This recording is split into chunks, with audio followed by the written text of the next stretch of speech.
Welcome to Sting City. Hey everybody, and welcome back on a beautiful sunny April day, a little bit breezy. Today I wanted to get a swarm trap or a bait hive up and show you what that process looks like. So my goal in Sting City is to get up to 4 hives, hopefully. Right now, as you know, I have two, and there's a few ways you can get new bees, of course. One is to buy them. One is to split your existing bees, which I may try and do. With Sleepy Hollow, which I'm looking down because this camera is sitting on Sleepy Hollow right now. And the other is to catch a swarm in the wild.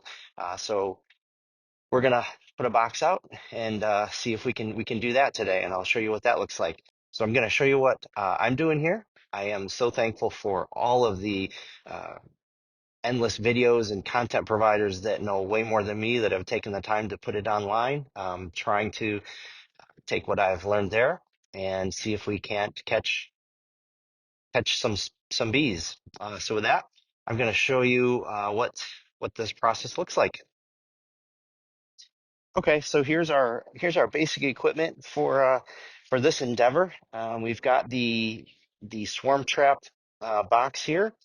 And I should add, it's by no means a trap. That's a bit of a misnomer. There's no trapping going on here. Our goal with this box is to create a space that's attractive for the bees to move into. They move in wholly on their own, and they can gladly leave on their own as well.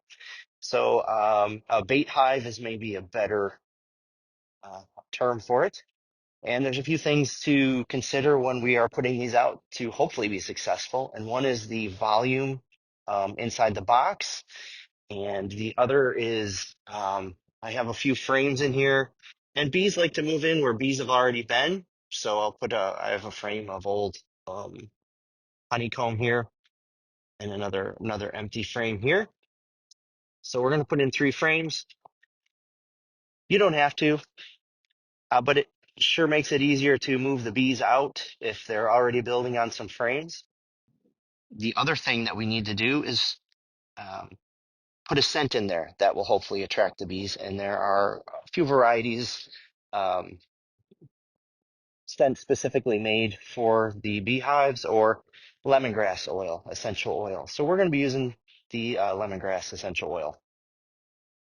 Okay, so the reason we're using lemongrass oil is it's intended to mimic the pheromones of a queen in the hive.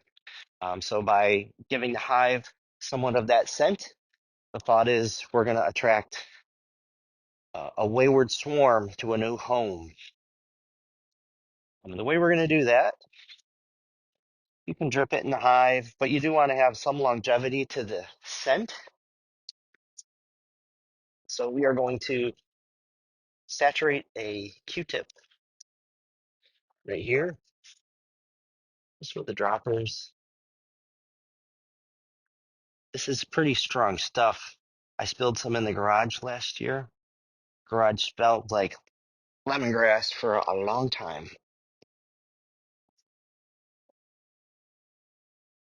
All right, so what we're going to do with this now, drop it in this Ziploc bag.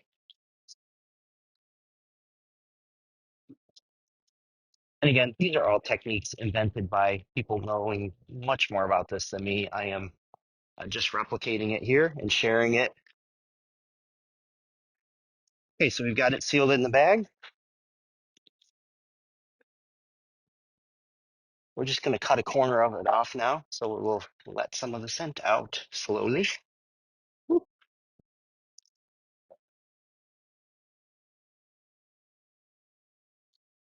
That's it.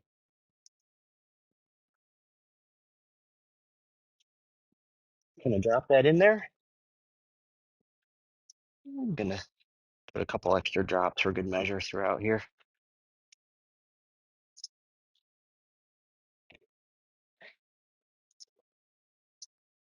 I don't have a lot of experience with this, but I did actually successfully catch 2 swarms last year. One uh, absconded or left when I tried to move them into their actual hive, and the other one grew into Buzzopolis. and are still doing well in the city. All right, so we've got our frames in here. We've got our lemongrass. I'm going to put a little screw in here to hold these frames in place. Since I only have a couple of them, they want to move around, and that's kind of problematic. So there, we're gonna put the top on it. Now we're gonna go find a tree. All right, here we are at my selected location. We're gonna strap it in the tree and see what happens. This tree is located on the back edge of our yard along a field, which, from what I read, is recommended. It's not buried in the woods or something, and it's fairly accessible. I had put a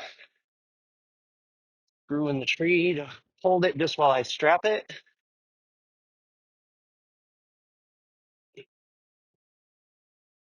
Kind of tricky because it needs to be kind of level. That's close. Bees have an amazing ability to build straight up and down. So regardless of if a hive is level or not or whatever, they will build straight up and down. And you can see that's not straight up and down. But is it close enough? Maybe.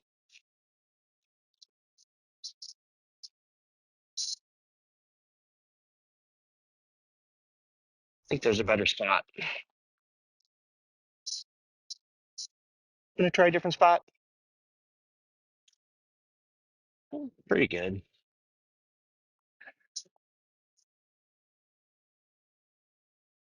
Having your frames inside helps if it's not perfectly level because the bees will build their honeycomb on the frames. If they're building it free hanging, though, they will always build it perfectly vertical.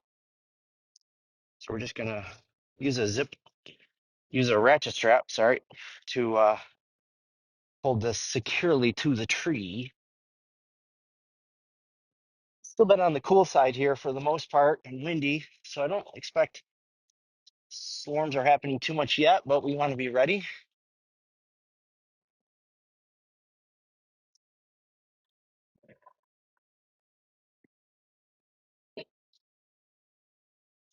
Okay, so there we have our bait hive strapped securely to a tree, nice and stable. We got our little opening for the bees to move in, hopefully. We got our fake pheromones in there. We're right on the edge of a field and actually an apple orchard over here. So hopefully there's some good pollinator traffic. We'll see what happens. So until next time, take care.